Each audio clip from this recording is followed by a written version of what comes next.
And welcome back to another episode of the Double Doing Podcast. My name is Brenden D. Thanks so much for tuning in today. It is time to break down week one. We're going to do our week one takeaways. Eric and I each have 3 takeaways. We're going to do some leftovers, some stuff that didn't make the list, and then our king of the week, a player that we want to highlight that didn't make our conversation at the beginning. Before I introduce Eric, please hit the subscribe button. If you're listening on YouTube, give a like as well. And if you're listening to your audio podcasts, wherever you listen to your audio podcasts, please subscribe there. Eric, how you doing? You looking good? Good, Brendan. Good. Not as good as you, Mr. 350 on the bench. That was pretty damn impressive. 3 full reps, not none of those baby reps. Those are full 350 reps. That was damn impressive, man. Good for you. Yeah, the other day I went to do 350 and I told the spotter, I'm like, don't touch it. Like, I'll let you know. And then, of course, he fucking touches it on the last rep. So I could have posted the video. And today I got a spotter that I knew, and he listened to instructions. So, yeah, 350 by 3, back to my old strength. And something that's just clicking into me right now, Warner, I think we're wearing the exact same shirts as we did on our Weekly Picks podcast. Are we really? Yeah, I think we're both in blue right now. Speaking of the Weekly Picks podcast, I got to flex my muscles a little bit here. 12-3 for Brendo against the spread. Locks were only 2-1, but I threw some winners there. And you know what? That means you got to keep listening every week. Oh, yeah. You were red hot to start. Red hot.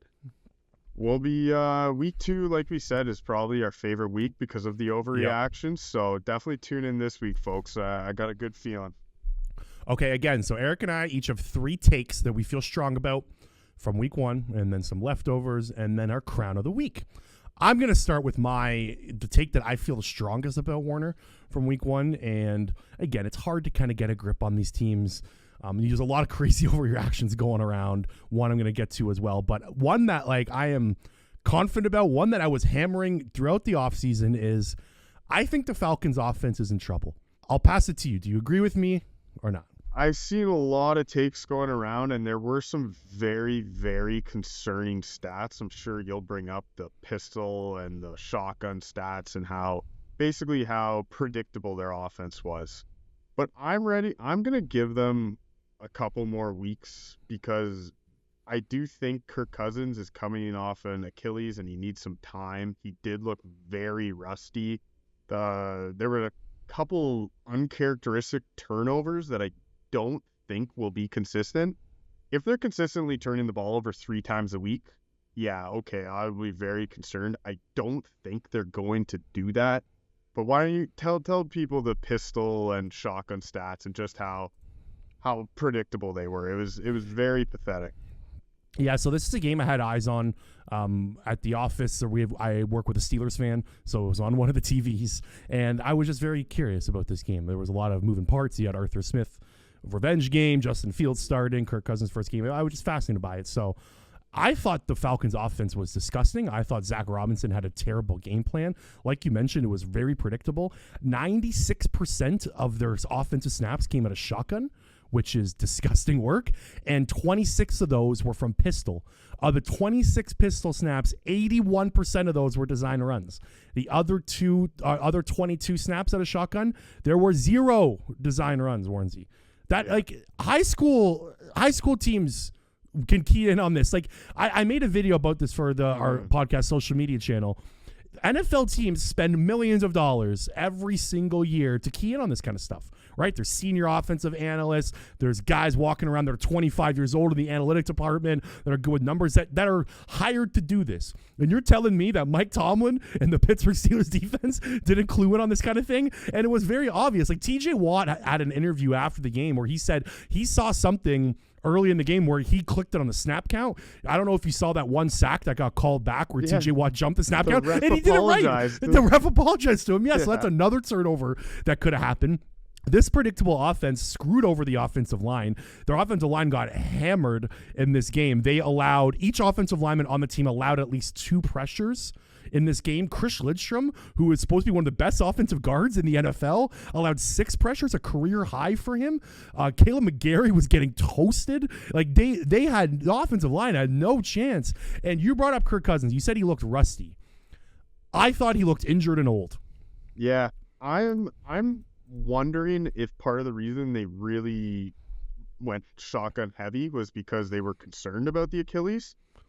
I'm hoping that as he gets healthier, they put him under center more, because in Kirk Cousins' career, he is far better under center. So the game plan in general didn't make sense from the start. And then you add in the fact that it was very predictable. When you give a defensive mind like Mike Tomlin your game plan, it's not going to go well. Exactly. That's part of the reason why I'm willing to give them another couple weeks before I sound the panic alarm, is because it was also against a great front seven in Pittsburgh. That defense was humming. I don't know how I feel about the Eagles front seven. That's a conversation for a different day, but I'm really going to be zoning in on week 2 to see if this Kirk Cousins offense looks better, especially because they also do get an extra day to prepare. So I don't think the game plan's going to be as vanilla, and I'll be watching them closely next week. Yeah, you're right. Like Pittsburgh's defense, I was kind of banging the drum this offseason that it could be one of the best in the league, if not the best in the league this year. And they were firing from all cylinders. They were awesome.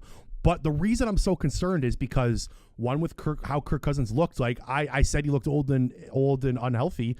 If you watch the film, there's a great video that Warren Sharp posted. I only watched the all 22 the first half, but Warren Sharp posted a video of all of his snaps. And he was not driving off of his back foot. Like his throws were, he was kind of standing up. A lot of his throws were duck balls. You could, like, a couple of the interceptions were just not good footwork. You brought up the fact that he's better under center. Warnsey, in his 8 years, his last 8 seasons, Kirk Cousins has taken 39 pistol snaps in his entire 8 years combined.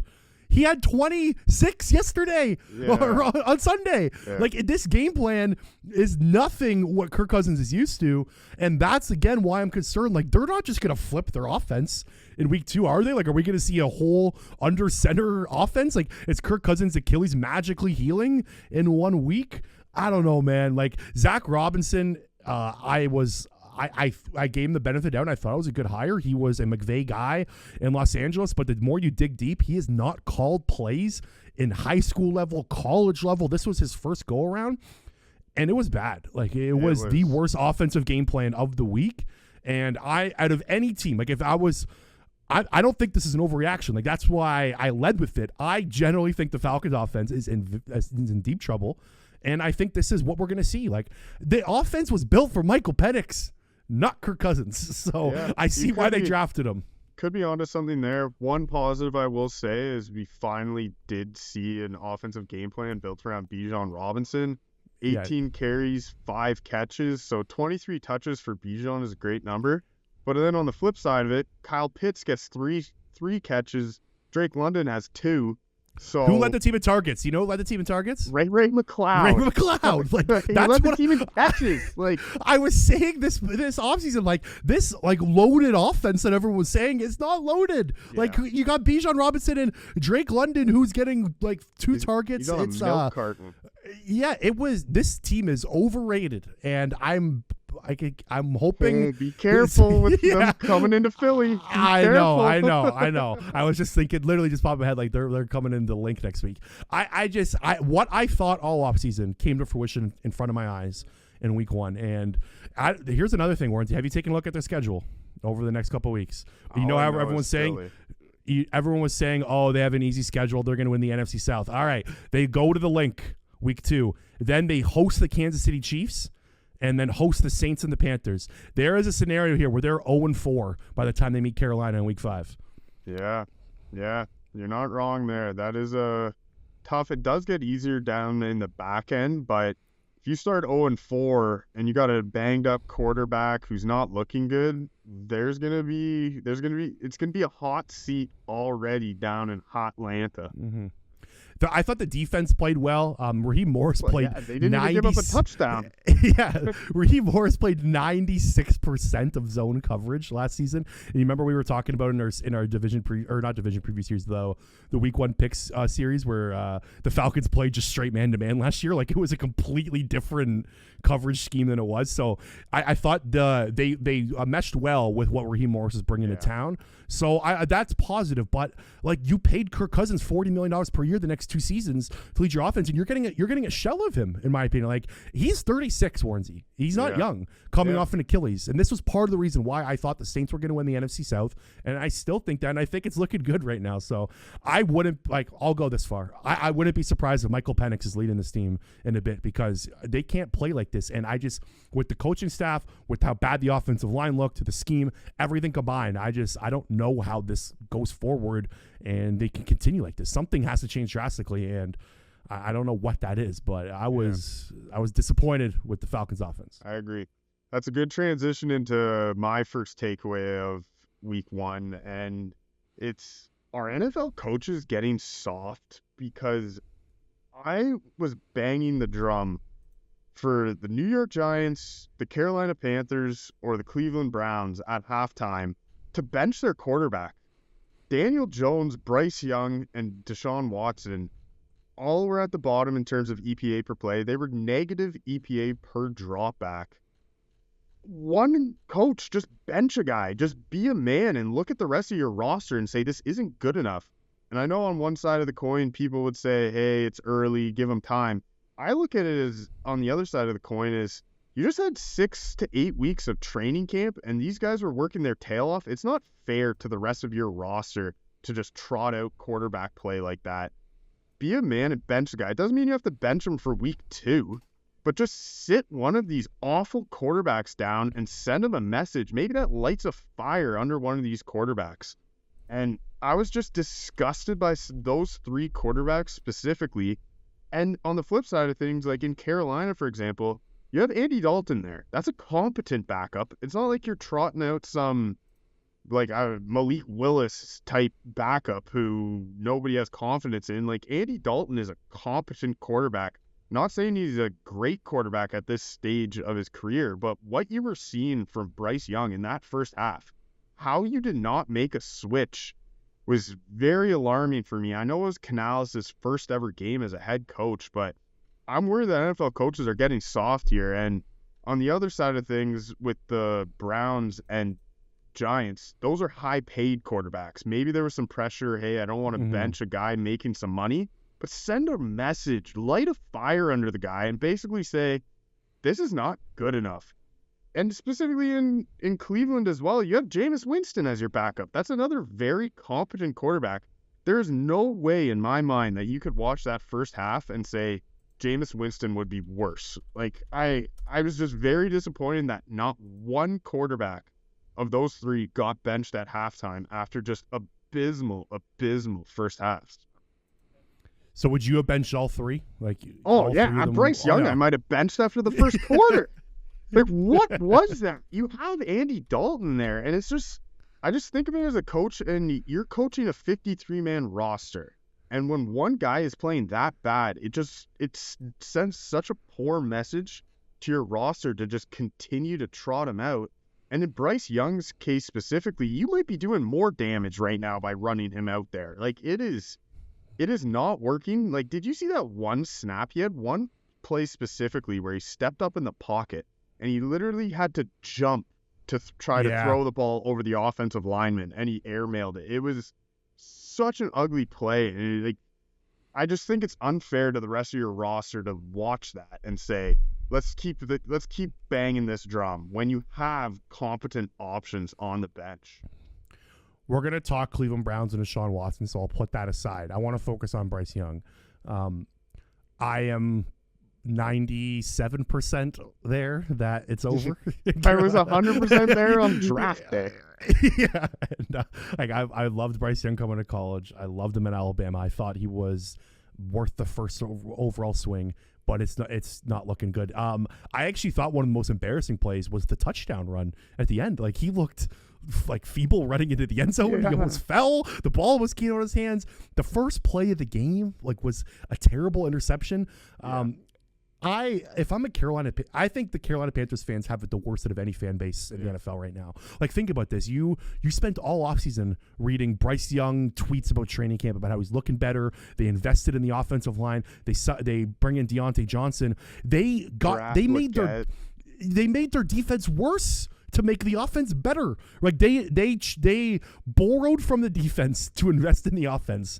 and both were terrible. I think this, like, besides like the Super Bowl loss to the Denver Broncos, this probably has to be the worst loss for a Carolina Panthers fan in a long time, because you're looking at this going, we are 3 years away, not even, because we got to get rid of our quarterback, we got to get a new one in, and then we got to develop him, and then we got to get a roster built around him. Like, there is zero hope for the Panthers fans. I agree with you that he probably should have been benched in this game. You know what it reminds, whenever I think of benching quarterbacks, I think of in 2008, the Philadelphia Eagles. It was week 12 against the Baltimore Ravens. Andy Reid benches Donovan McNabb. And that, do you remember that famous Ed Reed pick six where he brings it 109 yards? Yeah, Kevin Cobb throws it to him in the back of the end zone. The Eagles rip off 4 of their next 5 games and go to the NFC Championship game. That benching lit a fire under McNabb's ass. Exactly. Like, in certain situations, a benching can work. And you are right. All 3 of those should have saw some pine at the end. Jameis Winston should have played. Andy Dalton should have played. And Drew Lock should have played. I think you could go as far as Drew Lock should probably start going forward. Like, they're giving him another week. Daniel Jones was downright awful. We'll get to Deshaun Watson and Jameis Winston, but you have to play Bryce Young. You can't like put his ass on the bench going forward. But maybe I would be completely fine if they bench Bryce Young and then came back to him next week. But you need to send him a message that this is not working. And like you said, these NFL teams invest so much money in the analytics. Like, was there not one guy that tapped Canales on the shoulder at halftime and said, by the way, every offensive snap right now, we are losing half a point per play. Like, it was negative 0.05 EPA per play. Like, you can't just keep trotting that out there. Like, there has to be one guy on that sideline that says, hey, right now, our offense would be better off if we did a QB kneel every single snap. And it would have been. That's how bad Bryce Young played in the first half. And they just kept running it out there. Mm-hmm. Yeah, it was ugly. And, like, the Saints, they made the Saints have the 7th best DVOA week 1 performance of all time. Like, the New Orleans Saints. They are DVOA at first in everything right now. Like, they're analytically going to dominate the league. Like, that was as bad as to a performance to a fan base, to like everything. Like, zero hope. The other specific play where his offensive lineman sacked Bryce Young, like, there was just comedy. It was a comedy act. They had no answer for the pressure at all. Like, that was something Canales had to bring in, because Bryce Young has to stay in the pocket and deliver these throws in. The Saints were just attacking them, and they had no answer. It looked like a rookie coach with a bad quarterback. That's exactly what it looked like, but it looked like emphasized. Like, I don't even know what to say about the Panthers and Bryce Young. And then Daniel Jones, we can have this discussion another day, but I like that take. I think all 3 of them should have got benched. And you're right. Like, we don't really see it anymore. Like, Aaron Rodgers didn't really get benched last night. Tyrod Taylor just came in because they were getting their asses kicked. But, like, none of those coaches came out in the media and kind of lit a fire under their asses. Brian Daboll came right away and said Daniel Jones is a starter next week. So you're not really kind of seeing that old school kind of get up your ass and do some math kind of like kind of coaching. The one that was going viral on Twitter on Sunday was John Elway's first career start, where he started 1 for 8 and he got benched. Like, if John Elway can get benched in his first ever career start, I don't know why Daniel Jones and Bryce Young can't be benched at halftime. It was baffling to me. There was some terrible quarterback play in general, Warner. This was the first. So all the quarterbacks in the league combined on week 1 combined for 187 net passing yards. That is the worst mark since 1998. Wow. That's spectacular. Here's one that you're gonna like. Rushing statistics. So EPA per rush exceeded EPA per pass play in week 1. You had a negative 0.01 EPA per rush. You had a -0.08 EPA per pass play. Like, passing was a bad play in week 1 for all teams. Yeah, they struggled. Maybe the defensive coaches are finally it's always going to swing, right? There's always going to be trends, and passing dominated. Like, I remember last year, Lamar Jackson's passing yard total as the MVP, he would have finished 11th in passing yards in 2020. Like, it's maybe finally the defenses are catching on, and maybe the rushing game is going to be what kind of swings it the other way. We'll see. Yeah, someone quote tweeted, it was a graph that I'm reading for the EPA numbers, which is actually the numbers are swinging your way. Like you said, like rushing EPA is going up and passing and EPA is going down. Last year, like it was just a little bit, but like the graphs are almost intersecting. Someone quote tweeted that graph tweet and put like Drew Brees, Aaron Rodgers, that one year where Brees threw for like 5,400 yards, Brady threw for like 5,100 yards. Like it's just like the quarterback play just isn't there right now. Like teams are struggling to kind of find their franchise guy. I think another takeaway I had from week one is Patrick Mahomes, Lamar Jackson, and Josh Allen are just in a different tier than the rest of the league. I agree. All right, next one up. So let's talk about the Cincinnati Bengals. There's a lot of people freaking out about their loss to the New England Patriots. I'm here to tell you that the Cincinnati Bengals offense is going to be just fine, and we all need to slow your roll. What do you think about that? Their offense? I can buy that. I think one of my takeaways about the Bengals specifically was a lot of people are freaking out about how bad the offense was. I think this defense has serious issues because they were stacking the box quite a bit, and the Patriots were getting what they wanted on the run. Their front seven in Cincinnati, I don't want to use the soft word. It's too too early to use the S word in week one, but if the Patriots and that weak offensive line was getting a good push, I'm concerned about that front seven long term. Yeah, the run defense was bad. This is actually something that I talked about this offseason or on our offseason podcast where everyone's sneakily looking at the Bengals defense and going, they're going to be back. Their run defense was god-awful last year. It was one of their Achilles heels, and they didn't really do much to make that better. So I'm with you on that. But I want to focus on the offense for this because like it was rough. They only had 224 yards of offense, 13 first downs. They only scored one touchdown. Like they were 8.5-point underdogs. I'm assuming many people's survivor pools were ruined because of this game. So I get that. Like it was a bad game. I'm not gonna say that it was good. Sorry. Like I'm not gonna say don't look at the stats in general. It was good. It wasn't. Burrow was pressured at the third lowest rate of his career. He only averaged 5.6 yards per attempt. So that's kind of something that's concerning. Why wasn't he pulling the trigger? But there was a lot just not going for them. Like you brought up the run game. The Patriots executed the perfect game plan for this one. They ran the ball down their throats. They held them to only 8 possessions. The Bengals 8 possessions was the fewest amount of possessions out of any team in the league in week one. So there's not much you can do on only 8 times driving on offense. Mike Gesicki had a touchdown called back that was dropped. The ball hit the ground. It was a called touchdown, and then they reviewed it, and it wasn't. Then the next play, Tanner Hudson at like the 2-yard line fumbles the ball, so the Patriots get that back, and that was after a very good drive. It was like 6 minutes left. It was in the second quarter. They drove down the field. Like it was all looking good. There were 4 fumbles in this game. The Patriots recovered 3 of them. Yeah, so there was a lot of stuff that just didn't go their way. Fumble luck is definitely a thing because the Bengals lost more fumbles in week one than they lost all of last season. Yeah, there you go. So that we always bring up fumble luck in our division preview series. Like it's real. So I think this offense is too good to just like be this bad, like just show this bad consistently. We've seen in week one, Joe Burrow, not just in week one, sorry, just in general, like the first 2 weeks, Zach Taylor is 1-10 in his first 2 weeks now as a Cincinnati Bengals head coach. Joe Burrow is 1-8.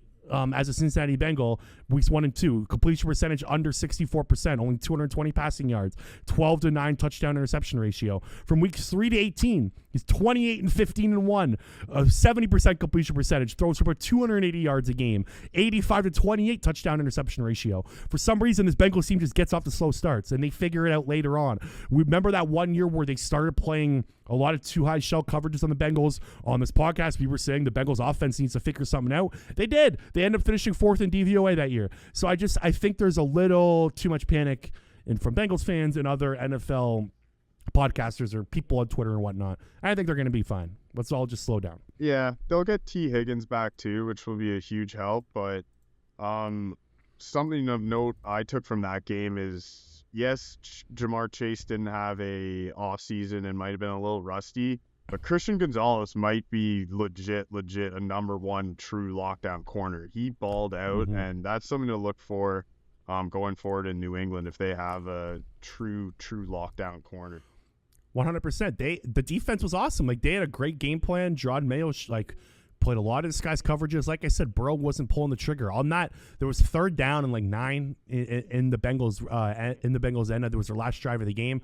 Andre Yosevos and Jamar Chase run a double move routes on the outside. It was against single high coverage. Yosevos was running wide open. Burrow doesn't pull the trigger. He goes underneath, fourth down. They don't get the ball back. So it was just little things that I think they can correct. But you're right. Gonzalez was awesome. And hey, I predicted the Patriots to win 6 times.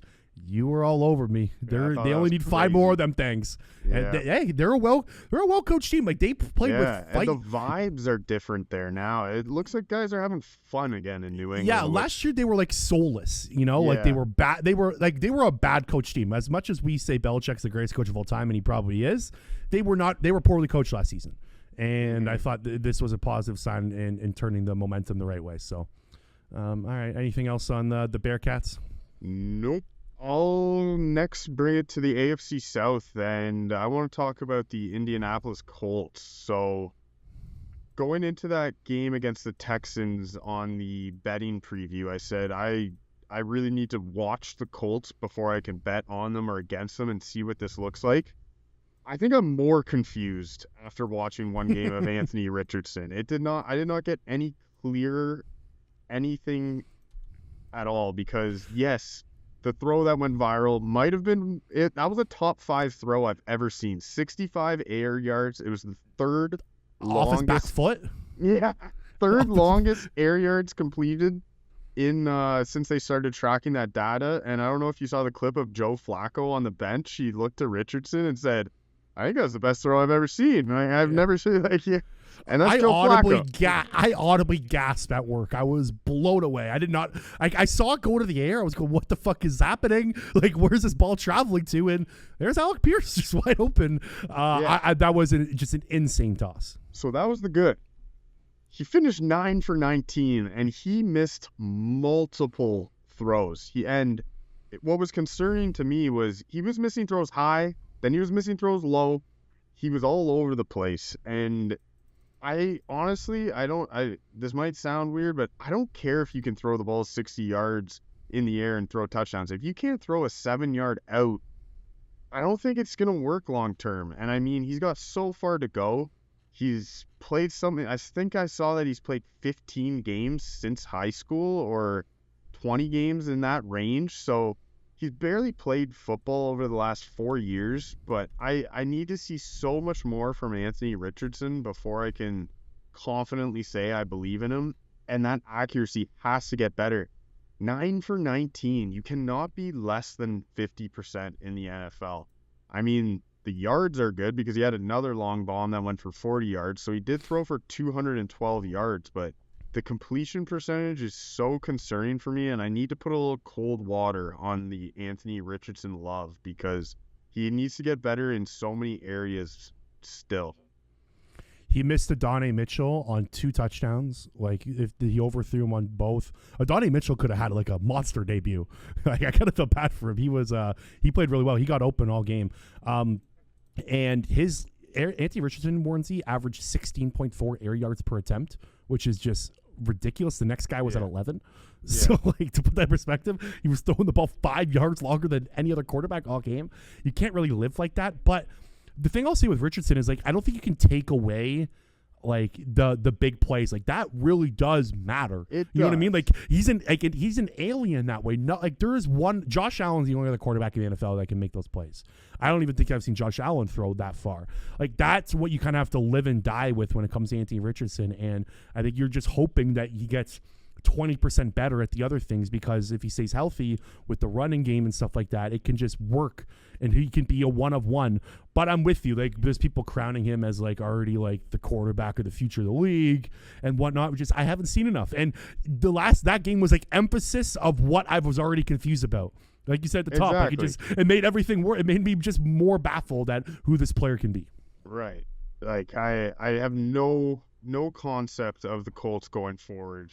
Do you said you liked them against the Packers coming up this week? It's more of a fade of Malik Willis than anything, but this will be a a good test for him because I really do think they're going to get the ground game going against Green Bay. The Texans did a really good job against the run. I mean, Jonathan Taylor was held under 50 yards, only 3 yards per attempt on 16 carries. So maybe against the defense where the run game's going, he'll have a little bit more space down the field. But any time that you're missing wide open guys like he was, in the back of my mind, I'll always be nervous. Mm-hmm. He was making a lot of difficult throws too, like his completion percentage or expected completion percentage was 61.7%.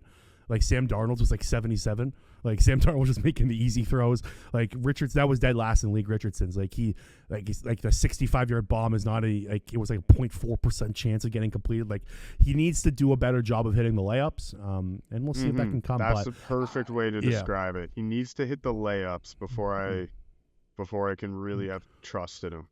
In general, though, I thought I came away from the Colts a little more impressed than disappointed because I thought they played the Texans hard. Like, they gave them a really good fight. They covered the spread. That was my one loss in my lock. Well, spread. That was a funny one because when the spread opened about 2 months ago, it was -1.5 for the Texans. And then it got bad. Like, Vegas is just so damn good at that shit, eh? Like, how do they do it? I think the Texans went for 2 on a play as well, or they missed an extra point. Like something happened for them to get 29 points. But that was a very fun game. Like you saw the future of the AFC South kind of right there in week 1. Mm-hmm. All right, we're going to take a quick break. We'll finish up our last 2 takes, some leftovers, and our Kings of the week. The Double Doink Podcast is sponsored by BetterHelp. Life is hard. It's especially hard when you don't have someone you can open up to. Not everyone is comfortable talking to their friends and family about their personal matters or anything that is bothering them on a day-to-day basis. Mental health is so important to continued success in this world. Therapy is a great way to regroup and get everything off your chest. Insert BetterHelp. BetterHelp is the largest online therapy service, 100% online. They will match you with professional licensed therapists you can trust. You can talk with your therapist however you see fit, via text, phone call, or video chat. BetterHelp has successfully helped over 4 million people worldwide deal with their day-to-day mental health issues. Use the link in the podcast description to get 10% off your first month at BetterHelp. And we're back on the Double Doink Podcast, finishing up our final 2 takes from week 1. Warrensy, it's time we have the Deshaun Watson conversation. Because this is a takeaway I'm sure every single person that watched week 1 had. I think it's definitely panic time in Cleveland. They have themselves a Deshaun Watson problem. They sure do. And now there is some more off-field issues coming out. Tinfoil hat on. Do you think the Browns might have been happy with this or pushing this? I know it's already come out that he's not going to go on the NFL exempt list, so they are stuck with him now for the time being. Maybe that changes, but there's part of me that was like, it would be quite convenient if this contract disappeared, because if they were to cut him, it would be at $118 million dead cap hit next year. So that's not an option. You cannot take that. I mean, the biggest dead cap hit in NFL history right now is Russell Wilson. That was $60 million. And that broke the record by $30 million. Yeah, so this would double that. Warder, he has $172 million left on his deal. They have to pay him that somehow, some way. But unless something legally they get out of it. I don't know. There was part of me that when that first news broke, I was like, that's rather convenient for Cleveland, isn't it? Yeah, there was definitely some people in the front office already checking into the contract details and going, can we scurry away out of this with that? I'll get into the off-field stuff in a sec. I want to talk about on the field because it was a disaster. It was just as bad. His dropback success rate was 23.2. That was the lowest of any week 1 starter. The Browns had a 25% success rate in week 1. That was worse than the Carolina Panthers and New York Giants. So if you're thinking that their quarterbacks are bad, the Cleveland's was worse. I get the pressure stuff. Like, he was destroyed. They had the Dallas Cowboys had 27 pressures. Micah Parsons had 9 of them fangs. DeMarcus Lawrence was attacking them. Like, they had backup tackles. Both offensive tackles, were out, so backups were in. But he's making money to elevate his offense. Like, you're a $230 million quarterback. You're supposed to figure this out. You're supposed to play above this. That's what you're paid to do. Warrensy, he was 5 of 17 for 22 yards, 6 sacks, and 2 receptions under pressure. Like, that's as bad as it gets. He was a absolute like pumpkin back there. You love the pumpkin term for Geno Smith sometimes. He was a pumpkin back there. He's worse than a pumpkin. There's no, I don't know what the upside is anymore. Like, he's not bringing anything to the table. I went back and looked at his best game with Cleveland. It was week 3 in 2023 against the Titans. He went 27-33 for 3 touchdowns for 289 yards. That was it. He was 4th in EPA per play that week and 11th in a success rate. So he was like a top 7 quarterback in week 3. That was the best for one game. That was all they got. Like, he's not bringing anything to the table. Warnsey, Watson ranks 39th in EPA per play among 41 quarterbacks who have at least 400 dropbacks over the last 3 seasons. Guess who are the bottom 2 behind him are? Zach Wilson and Bryce Young. Yeah, this is it. This is where he's at. It's over. He's unplayable at this point. And I think it's gonna get worse before it gets better. They're designing this offense around him like it's a ton of shotgun. They're trying to like recapture what worked for him in 2020 in Houston during that COVID year where he was amazing. But that was the last time we saw him play good ball. It's 4 years ago. Kevin Stefanski's best at drawing up play action passes under center, 6 offensive line sets, power run game, and they're going completely away from that. And we talked about it this offseason as well. Stefanski's gonna probably get fired maybe over this, over his quarterback not playing well. So the on-field is a mess, and I truly believe that they have a better chance with Jameis Winston at quarterback going forward than they do with Deshaun Watson.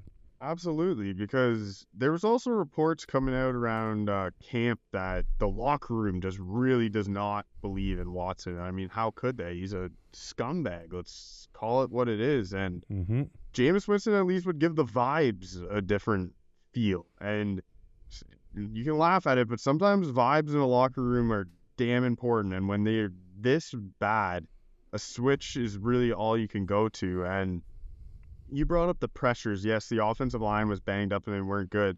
But something that I was really impressed with from on the other side of Dak Prescott is his pre-snap, how good he was at noticing where the pressure is going to be coming from. He would, shift the line or move the running back to the other side. Deshaun Watson doesn't do any of that pre-snap. He just huts the ball and is like, oh, wow, I'm getting swarms. Like, maybe pre-snap you can do something to help your offensive line. He did none of that. Mike Zimmer does deserve a lot of credit. He came up with a hell of a game plan. It's good to see him back in the league. But Deshaun Watson pre-snap was a disaster, and then post-snap was even worse. His only trait that he is above average in right now is, I think, evading pressure. But then once he evades the pressure, he does nothing with the ball. It's sometimes taking the sack would be better off than what he ends up doing once he escapes the pocket, because he just makes dumb decisions. And I'm with you.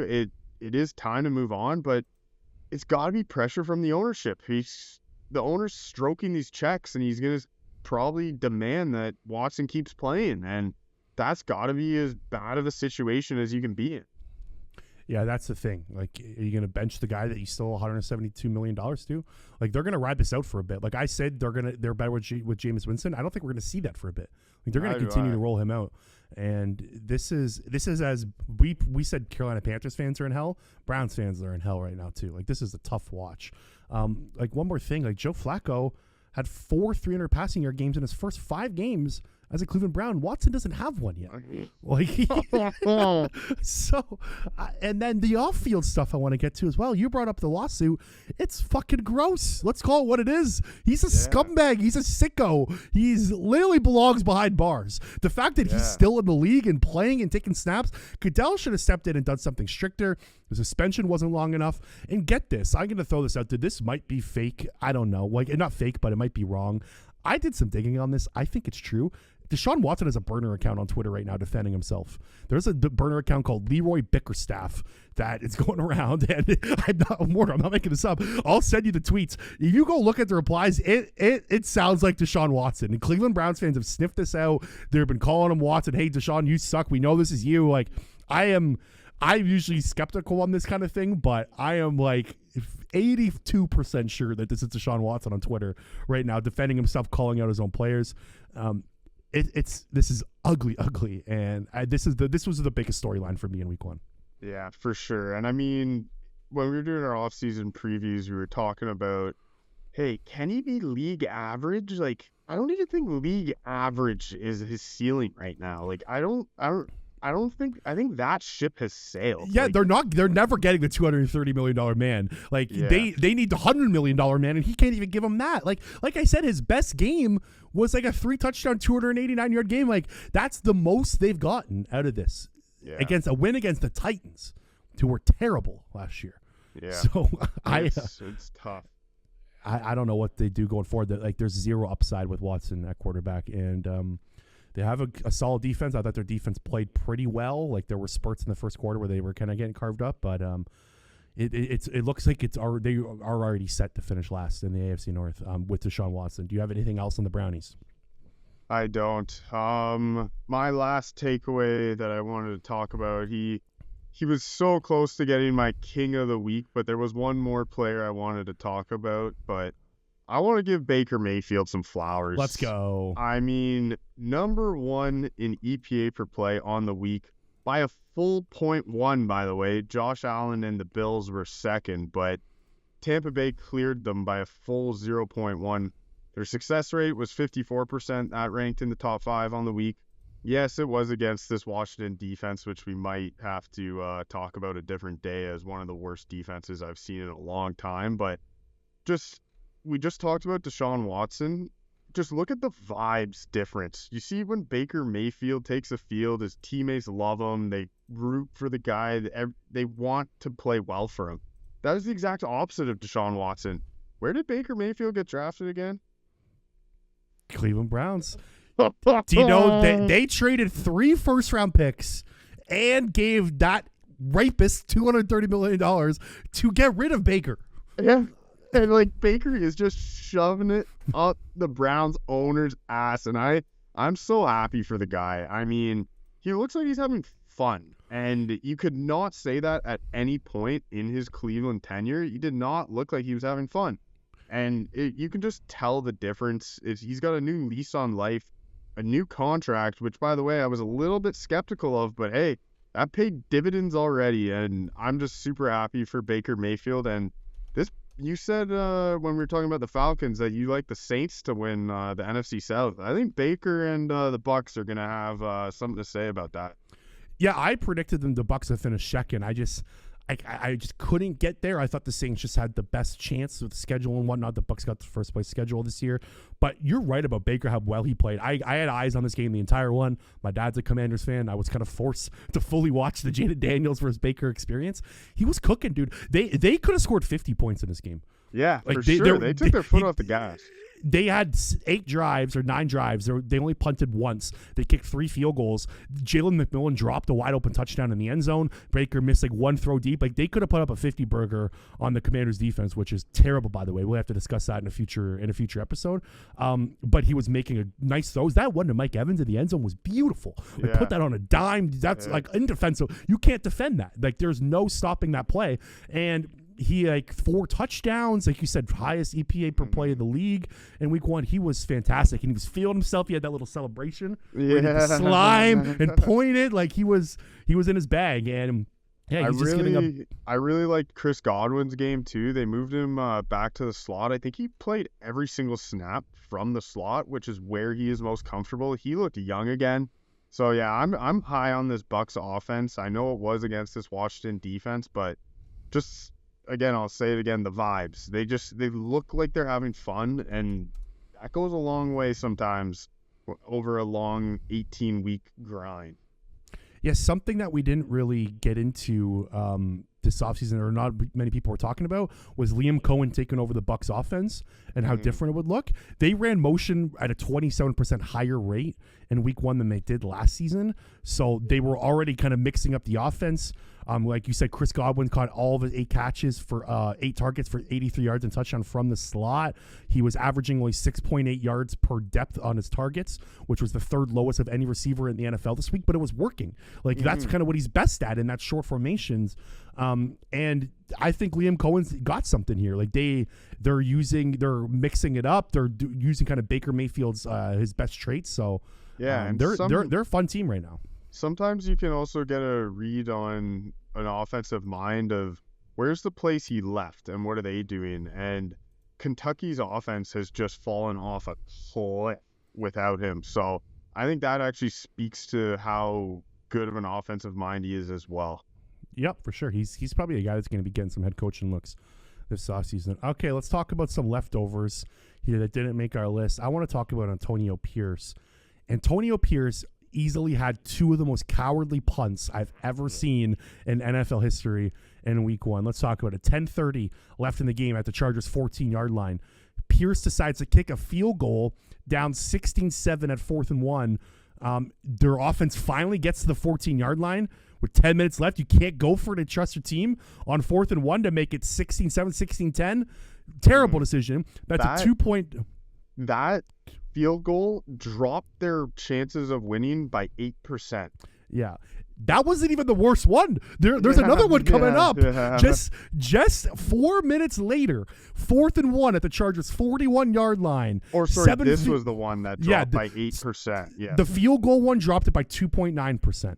This one was 8%. 4th and 1, down 16-10, 7:15 left in the game. You have a 4th and 1 at the 41-yard line. You got to go for this. Like, you have to. Yeah. He doesn't even attempt a 58-yard field goal. He sends his freaking punt team on the field, punts and tries to pin the Chargers deep. The Chargers, of course, in NFL God fashion, give the fuck you to Antonio Pierce from up top. Chargers go down, score a touchdown. It's ball game. Yeah, it was just, and I don't know how I don't know how the players look at him in the eye. Like, you are supposed to be the player's head coach, right? Isn't that what Antonio Pierce was brought in to be? The guy that roots for his players and is aggressive and whatnot. Yeah, he's been the opposite of that. His whole demeanor is, we're gonna be tougher than you, and you don't trust your team to go get 1 yard. What? Twice. Yeah, they got bullied in the trenches that whole game. But if you're supposed to be this bully type coach and you didn't go out there and trust your guys to go get 1 yard, that was as cowardly of a punt as I've ever seen. It was disgusting. I think the Raiders are in trouble with him. Like, he was the most conservative head coach when it came to punting last season, and then he just showcased it again. I questioned bringing him back as a head coach. Like, I guess it was the right call at the time. Like, all the fan base was leaning toward it, but like, they beat up on bad teams toward the end last season. Warren Z, we talked about it in the week 1 picks column. Like, they were beating up on bad quarterbacks. It was kind of a phantom 5-4 end of their year. Like, they weren't that good. And this team is just dead to rights as well. I will be fading the Las Vegas Raiders in our week picks column every single week. I'm with you. All right. What's your last one? Just my leftovers quickly, and I'm going to sound like an old man yelling at the clouds here, but I'm so done with these international games. Like, the field conditions were one thing. They were just terrible, and I know people were ripping on it, being like, the NFL doesn't care about their player safeties. Like, you just realize this in year 2024? Like, no shit, the NFL doesn't care, but like, what are we doing in Brazil? Like, I'm sorry. Like, who the hell in Brazil cares about football? I'm sorry. I couldn't. Like, that was a great game, Packers versus Eagles. And I have no takeaways from it because of the field conditions. I don't know if the Eagles defense or the Packers defense, what they are, because the pass rushers didn't even have a chance. It was a sloppy game, and I just hate that we had two great teams play against each other in those conditions. I don't think the field had anything to do with Jordan Love's injury. I think that injury happens on any field, yeah.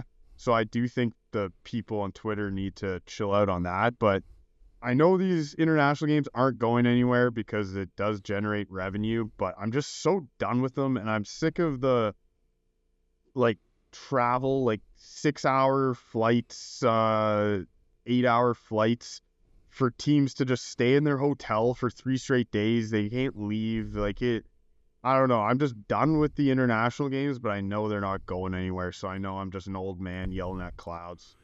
You know what was funny? Brazil international soccer team, the men's team, had a game, I believe, against the Netherlands that night, the exact same day.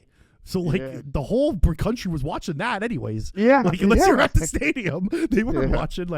I'll push back on fans don't like football in Brazil. There was clearly packed house. They clearly do. I work with a guy from Brazil who literally grew up in Brazil and now is a writer with me. So there's a fan base there, but it doesn't mean you have to go there and play a football game there. And you're right. Like this game should have been at the link. This game should have been at as Eagles. An Eagles fan, aren't you pissed you lost a home game for that? For sure. Like it was 9. They had 9. It took 1, so they have 8. That's normal, I guess. But a lot of I'm not from Philly, so like I would have been pissed if I was a season ticket holder. Like this would have been a perfect opening night. Like I dig the Friday night one, so don't get rid of that. But maybe just keep it in America. Week. Yeah, keep it. I know in the United States. You're a single guy, but if there's Friday night football, there'll be so many divorces going around. Like, yeah, that's date night for a lot of people. But I'm with you. The field thing is funny because JJ Watt had a great tweet about it, where the fields, like international fields, are meant for soccer players. They're meant for like long games with gliding light players. Like they're not meant for like Mackay Becton to get into the ground. Like the all-22 film of the pass rush on both sides was just like it was a hockey rink. Bryce Huff fell 10 times in this game. He could not. Every single player fell at least once. Like Romeo Dobbs fell like twice on big catches. Xavier McKinney on the touchdown to Saquon Barkley fell. He might have been able to make a play. That interception that Jalen Hurts threw in the end zone. AJ Brown fell. That would have been a jump ball, but AJ Brown wiped out in the end zone. Like both teams got affected by it. Like it wasn't one team benefited from it. But I'm with you. Keep it at home. All right. Our final segment is Kings of the Week, where we each zone in on a player. And Warnsey, I even got a little tiara. Oh, look at that. Look at that. King of the Week from mine is Joe Alt. Joe Alt, Los Angeles Chargers offensive rookie tackle, just killed it this week. He had 0 quarterback pressures across 11 matchups against Max Crosby, all in one-on-one situations. Crosby has not been held to 0 pressures in a matchup against an offensive lineman since week 9 of 2022. Chargers fans have to be happy with that performance because Malik Neighbors didn't do much for the Giants, but Joe Alt was awesome. There's not like a player that just guaranteed to be a Pro Bowler, in my opinion, from that rookie draft than Joe Alt. I thought he was spectacular. Yeah, no, and it wasn't an easy matchup. You're getting Max Crosby, and what did you say? He didn't even allow a pressure from Max Crosby in an entire game? 0. Crosby was held to 0 pressures on 11 pass rush snaps against Joe Alt. That's incredible on your debut.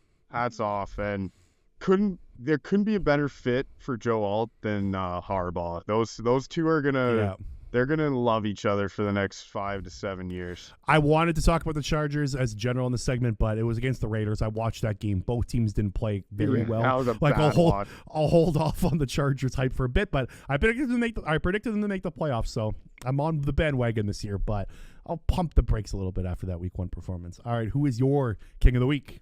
My King of the Week, I don't have a crown, and maybe it's better because if I did, I'd kind of want to split it in half because I want to give half the crown to Sam Darnold and the other half to Kevin O'Connell because I was so impressed with this Minnesota offense. Sam Darnold was quarterback number 2 on the week in EPA plus completion percentage over expectation.